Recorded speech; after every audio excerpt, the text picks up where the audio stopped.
Olá, sejam todos bem-vindos.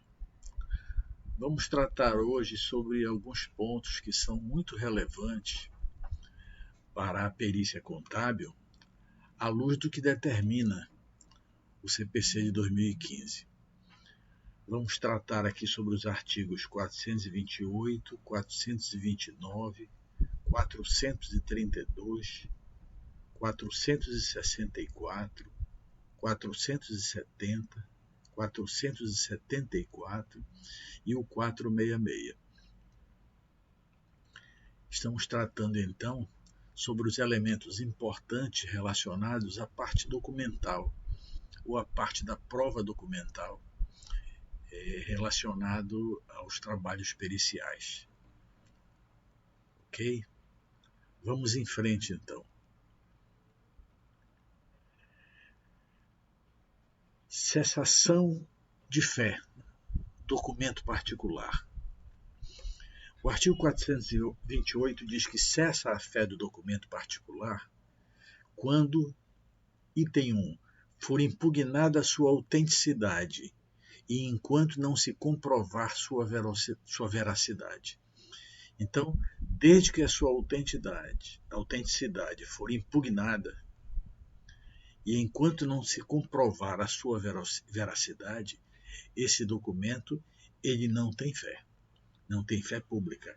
Esse documento ele não pode ser tomado como um documento verdadeiro, ou que preencha todas as condições de autenticidade. Item 2. Quando ele for assinado em branco e for impugnado o seu conteúdo por preenchimento abusivo. Olha o que diz o parágrafo único. Dar-se-á abuso quando aquele que recebeu o documento assinado com texto não escrito, no todo ou em parte, formá-lo ou completá-lo por si ou por meio de outrem, violando o pacto feito com o signatário.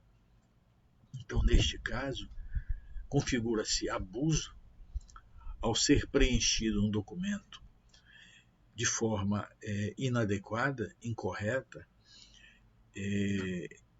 digamos assim, interferindo no pacto que foi feito, e, portanto, esse documento ele não terá a fé. Um outro exemplo que nós temos é o seguinte: o ônus da prova na arguição de falsidade ou na verificação da assinatura. Incumbe o ônus da prova quando 1. Se tratar de falsidade de documento ou de preenchimento abusivo, a parte que o arguir. Então, a ela cabe o ônus da prova. Se ela alegar que há falsidade do documento, ela tem que provar a falsidade do documento. Portanto, a parte que arguir cabe o ônus da prova. E 2. Se tratar de impugnação de autenticidade, a parte que produziu o documento.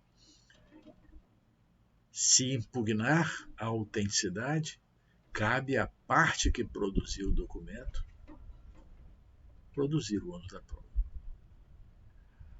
Artigo 432 trata sobre a arguição da falsidade, o procedimento. Depois de ouvida a outra parte do prazo de 15 dias, será realizado o exame pericial. Parágrafo único. Não se procederá ao exame pericial se a parte que produziu o documento concordar em retirá-lo.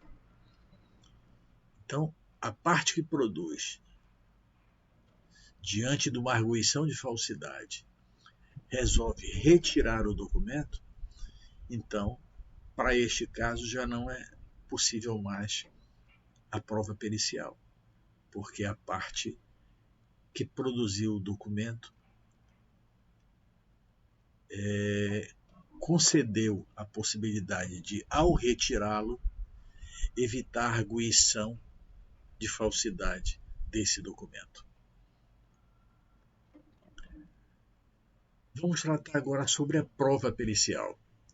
O artigo 464, ele fala: a prova pericial consiste em exame, vistoria ou avaliação. Parágrafo 1º. O juiz indeferirá a perícia quando, item 1, a prova do fato não depender de conhecimento especial de técnico, se, portanto, essa prova for desnecessária à avaliação específica de um técnico, de um expert, o juiz ele pode indeferir a perícia. Item 2. Quando for desnecessária em vista de outras provas produzidas, são tão abundantes as provas, são tão evidentes os fatos, que será desnecessária a produção de uma prova pericial para um item que é irrelevante no processo. Item 3. A verificação for impraticável. Parágrafo 2º. De ofício ou a requerimento das partes, o juiz poderá, em substituição à perícia, determinar a produção de prova técnica simplificada, quando o ponto controvertido for de menor complexidade. Parágrafo 3º. A prova técnica simplificada consistirá apenas na aquisição de especialista, pelo juiz, sobre ponto controvertido da causa que demande especial conhecimento científico ou técnico. Parágrafo 4º. Durante a arguição, o especialista, que deverá ter formação acadêmica específica na área objeto de seu depoimento, poderá valer-se de qualquer recurso tecnológico de transmissão de sons e imagens com o fim de esclarecer os pontos controvertidos da causa. É evidente que o expert usará de toda a tecnologia que lhe for a seu favor para que ele possa provar a materialidade, provar a qualidade daquilo que ele asseverou através do seu exame técnico apurado. Ainda sobre a prova pericial, diz o artigo 370, caberá ao juiz, de ofício ou a requerimento da parte, determinar as provas necessárias ao julgamento do mérito. Parágrafo único. O juiz indeferirá, em decisão fundamentada, as diligências inúteis ou meramente protelatórias. Então, neste caso, o próprio juiz ele pode indeferir, através de uma decisão fundamentada, todas as diligências que ele considerar inúteis ou meramente protelatórias. Artigo 374. Não dependem de prova os fatos: 1. Notórios. 2. Afirmados por parte e confessados pela parte contrária. 3. Admitidos no processo como incontroversos. São tão evidentes que não há o que se discutir, né? Item 4. Em cujo favor milita presunção legal de existência ou de veracidade. Então, diante dessas provas tão evidentes e tão notórias, o juiz pode indeferir a prova pericial por achar que são desnecessárias ao julgamento do mérito. Sobre compromisso, o artigo 466 determina que o perito cumprirá escrupulosamente o encargo que lhe foi cometido, independentemente de termo de compromisso. Parágrafo 1º. Os assistentes técnicos são de confiança da parte e não estão sujeitos a impedimento ou suspeição. É claro, como são da confiança da parte, eles não podem ser arguídas suspeições e impedimentos porque são de escolha própria da parte. A suspeição e impedimento ela decorre da não aceitação no caso do perito do juízo, mas como assistente técnico da parte, não. Parágrafo 2º. O perito deve assegurar aos assistentes das partes o acesso e acompanhamento das diligências e dos exames que realizar, com prévia comunicação, comprovada nos autos com antecedência mínima de 5 dias. Isso é relevante. Esse parágrafo 2º é da maior importância. A todo momento, vemos sendo descumprido esse parágrafo 2º do artigo 466 do Código de Processo Civil.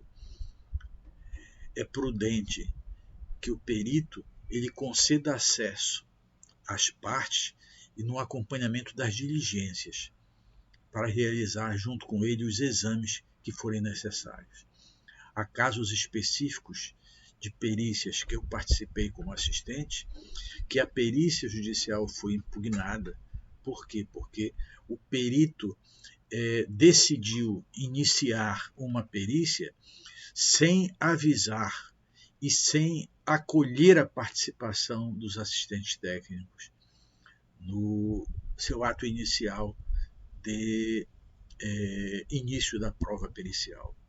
Então, nesse caso, foi invalidada a perícia e o perito do juízo foi obrigado a fazer uma nova perícia, iniciar um novo procedimento, já com a presença dos assistentes técnicos, no caso, eu. E o resultado do segundo trabalho foi diferente do primeiro. Por quê? Porque eu tive a possibilidade, como assistente técnico, de oferecer elementos técnicos que comprovavam fatos que viriam a ser fundamentais para elucidar os pontos de dúvida que eram levantados no processo, na lide. Então fiquem atentos para isso. E atentem para informar também ao advogado da parte ao qual vocês assistem, para que ele possa reivindicar os seus direitos. Porque isso é relevante e isso é um direito que lhes assiste. Nomeação do perito, indicação dos assistentes e quesitos. Ainda tratando sobre o artigo 466, o parágrafo 3º diz: as partes serão intimadas da proposta de honorários para, querendo, manifestar-se no prazo comum de 5 dias. Prazo comum, ou seja, é o prazo que serve, o mesmo prazo que serve para ambas as partes, após o que o juiz arbitrará o valor, intimando-se as partes para os fins do artigo 95. O juiz, parágrafo 4º, poderá autorizar o pagamento de até 50% dos honorários arbitrados a favor do perito no início dos trabalhos, devendo o remanescente ser pago apenas ao final, depois de entregue o laudo e prestados todos os esclarecimentos necessários. Colegas, isso é previsto, é possível, embora eu, por cautela, não faça essa solicitação. Porque se por alguma razão extra ocorrer algum impedimento, algum óbice que venha me impossibilitar a conclusão do trabalho, eu passarei a ser devedor da justiça. Então, apenas por cautela e por critério, no meu caso particular, eu não tenho o hábito de solicitar um adiantamento de 50% dos honorários arbitrados, embora a lei permita que isso seja feito. Vocês então avaliem o caso e verifiquem o que para vocês é conveniente. Parágrafo 5º. Quando a perícia for inconclusiva ou deficiente, o juiz poderá reduzir a remuneração inicialmente arbitrada para o trabalho. Eu confesso, eu nunca vi um único caso, em mais de 32 anos que atuo como perito judicial e extrajudicial e como assistente técnico, eu não conheço um único caso que o juiz tenha diminuído os honorários periciais. Pode ocorrer? Pode. O parágrafo 5º determina isso. Mas que eu tenha visto, eu não vi. Portanto, isso não é, digamos assim, muito comum, pelo menos que eu tenha tido conhecimento. Já o parágrafo 6º diz que quando tiver de realizar-se por carta, poder-se-á proceder à nomeação de perito e à indicação de assistentes técnicos no juízo ao qual se requisitar a perícia. Se essa carta for feita ao juiz de uma cidade diferente da sua, a nomeação do perito e a indicação de assistentes técnicos é feita pelo juízo ao qual se requisitar a perícia. Portanto, pelo juízo lá da outra comarca para onde foi solicitada a realização do trabalho. Ok? Então, estes são elementos importantes que vocês devem anotar, devem guardar isso aí, porque são fundamentais para que vocês possam desenvolver o trabalho de vocês no dia a dia. O artigo 466, ele é a base